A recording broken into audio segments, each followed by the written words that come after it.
I think the US is the best market for income investing, but should it be the only place to invest? If you want insulation from the US tariff chaos, the debt crisis, US inflation concerns, or you're just not comfortable having all your eggs in one basket, then it might be time to diversify beyond the US. Today we'll look at an ETF that pays monthly income generated by 50 stocks spread across these countries. Armchair Income. There are plenty of global funds, but most pay little to no income. Vanguard's VXUS has just under $500 billion of assets under management. That's trillion with a T.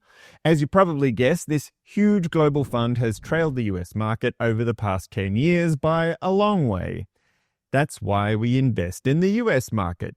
Then, over the past 6 months, it shot ahead. I'm an income investor, so VXUS's yield of 2.9% doesn't really do it for me. Here's the part that I found interesting. IDVO is newer and smaller, only $268 million of assets under management. It yields almost double the big fund at 5.63%. The interesting part is that since IDVO was launched in September 2022, it has outperformed Vanguard's $500 billion fund, despite paying a higher yield. By the way, if you're new to the channel, I retired in 2017, and that's when I got serious about researching my investments in greater depth. And this channel is where I share what I learn. I mostly focus on stocks and funds paying consistent yields of 8 to 12%. Now, this fund isn't yielding even close to 8%. So why bother? Well, because I want my portfolio to yield 8 to 12%. As I record this, it's sitting at about 11%. There are many ways to get to that number, and they don't all have to be in the 8 to 12% range. The May 14th edition of Armchair Insider explained why I added BTCI yielding 25% and some, spoiler alert, IDVO. BTCI is more yield and more risk than I'd typically go for, and IDVO is less. But with diversification, I can find the blend of yield and risk that I'm comfortable with. If you'd like a copy of my portfolio, it's available via Armchair Insider, link in the description. It comes out about once a month and it's free. Let's take a look at the income. It's a little lumpy, but you can see an upward trend since IDVO was launched in 2022. The difference between the first payout in September of that year and the most recent distribution as I record this, which is end of April 2025, is 27%. Pretty good growth. The Amplify CWP International Enhanced Dividend Income ETF, ticker IDVO, combines two strategies. It actively trades international stocks that pay dividends, and it sells covered call options on a portion of the portfolio to boost income. The 30 to 50 stocks, currently close to 50, come from all around the globe. I sorted the list by weighting, and here are the top 31 holdings. I recognized these ones. You may recognize others. Let's take a quick peek at the top 5 holdings. SAP is a software company from Germany. The yield is tiny at just under 1%, but check out the price appreciation over the past year, up more than 50%. Siemens is like the General Electric of Germany. They have way too many business lines to list, but they include technology, transport, healthcare, finance, and energy. It yields just over 2%, and the price is up 30% over the past year. These companies are surprisingly old, or maybe mature is the right word. SAP was founded in 1972, and Siemens was founded in 1847. Mitsubishi Financial is a Japanese bank and ranks as one of the top 10 largest banks in the world. Here's something I didn't know. The biggest banks in the world are in China. Mitsubishi Financial yields just over 2%, and the price is up 37% over the past year. And yes, it is related to the Mitsubishi Automobile Company. They're both owned by the Mitsubishi Group. The fourth largest holding is Taiwan Semiconductor. That one yields just over 1%, and the price is up 25% over the past year. TSM is an incredible company. Look at the total return versus Apple and the S&P 500 over the past decade. If it wasn't for the tariff chaos, I think TSM would be up a lot more than 25% for the past year. Last but not least, Embraer is a Brazilian aerospace company. They make civilian and military aircraft that are a little smaller on average than the ones made by Boeing and Airbus.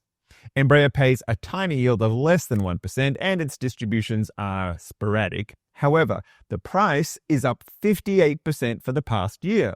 The other 45 stocks in the fund haven't gone up as much as these 5, but they pay a higher average yield. These companies generate income in foreign currencies, and IDVO is traded in US dollars. So if those foreign currencies weaken compared to the US dollar, it would be bad for IDVO. Conversely, if the dollar weakens versus foreign currencies, it would be good for this fund. The dollar has been strong for decades, but recently, this happened. When bonds pay higher yields, it's supposed to create demand for dollars. So bond yields and dollars move up and down together. In April, that reversed. Bond yields went up and the dollar went in the opposite direction. In other words, offering higher yields didn't attract more dollars. If you think the dollar will lose value in the near future, then IDVO is more attractive. This chart came from an article about IDVO by Kane Lee on Seeking Alpha.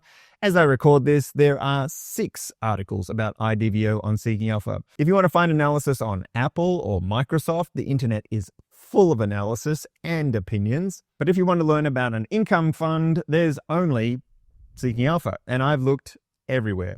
I'll link to Kane's article about IDVO, and I'll include a link for a free trial and a discount. The full IDVO strategy is explained in detail in the summary prospectus, so let's read it together. Under normal circumstances, the fund... I'm just kidding. I'll give you the highlights, and I'll link that document in the description. IDVO chooses international stocks that are traded as American Depository Receipts, or ADRs. This means that even though the stock is from another country, the ADR is traded on an American exchange and converted to American dollars. They select those stocks from an index called the MSCI ACWI ex-USA Index. This is a huge index that covers almost 2,000 stocks across developed countries and emerging markets. You can buy an ETF that tracks that index. The ticker is ACWX, but it only pays a yield of 2.6%.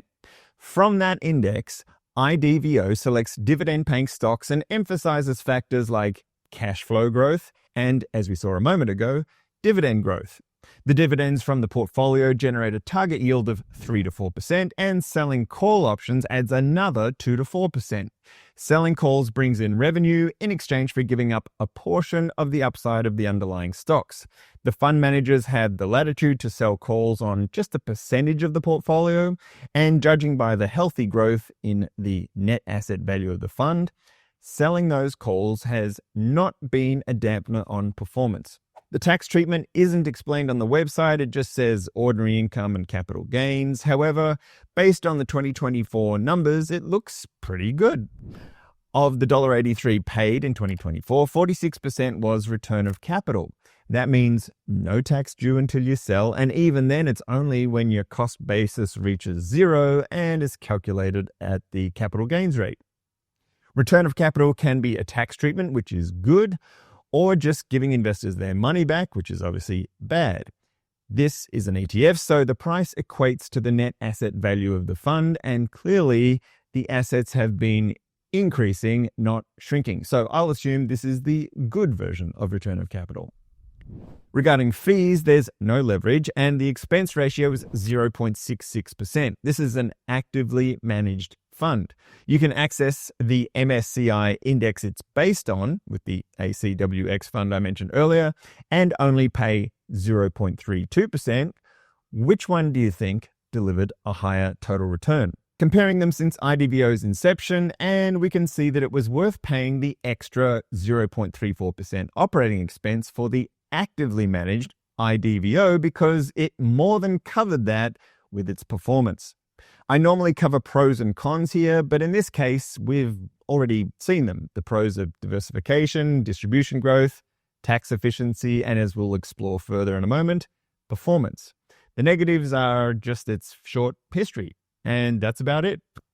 I would like a higher yield, but the way stocks and options markets operate outside the US, that's challenging to find. We've already seen that IDVO outperformed the index from which the fund managers select stocks. What about other global funds that an income investor like me might want to consider? Vanguard is famous for low fees, and their VYMI fund has tracked IDVO very closely. As I record this, VYMI is just a little nose ahead, but they're neck and neck. Some investors will prefer VYMI's lower fees, and some, like me, will prefer IDVO's higher yield. If you think Vanguard's 0.17% expenses are cheap, look at Schwab's SCHY, only 0.08%. Comparing it to IDVO since inception, and I'd rather pay the 0.66% expense ratio. LVHI is a popular one from Franklin. Fees are in between Amplify and the other two at 0.4%. It pays a lower yield, still less than 5%, and total return is very close to IDVO. Then there's EFAS. This is the only competitor I found with a yield above 5%. Comparing the total return, and it's currently the winner. Impressive. Looking at the chart, the lead switched back and forth many times. The thing that surprised me is that it's tiny, with assets under management of just $14 million versus $268 million for IDVO. That's despite a long history going back to 2016. Looking at the distribution history for EFAS, and I don't see a trend of distribution growth, so that's a negative. Snowball is handy for distribution charts like this, but I mostly use it to combine my stocks from 3 brokerages into one dashboard. I can rank by yield to see how I want to rebalance my portfolio, and the calendar function lets me see how many dollars will arrive on any given day of the month. Link in the description for a free trial and a discount. Let's finish with 2 funds focused on the US. First up is IDVO's bigger and older brother, DIVO or DIVO. IDVO has consistently outperformed its $4 billion DIVO sibling fund, which must be awkward at Thanksgiving dinner. Last but not least, the big daddy of them all, SPY, which represents the S&P 500, and I was surprised. The S&P 500 only pays 1.2% and beats most funds that pay monthly yields north of 5%. The lead has changed a few times, but I'm impressed that IDVO can even hang with the S&P 500. There's a reason most of us have portfolios focused on US companies. The US dollar and the US economy have dominated for decades. That dominance will probably continue, not definitely, but probably.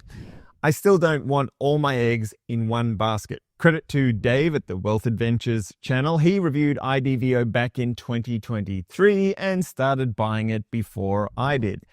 Better late than never, though. I started buying it earlier this month for 3 reasons. In order of importance, they are the diversification, the history of growing the income, and the total return since inception.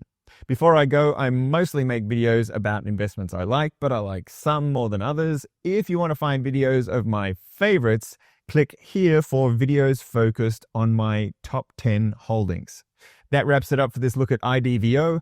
More Armchair Income coming soon.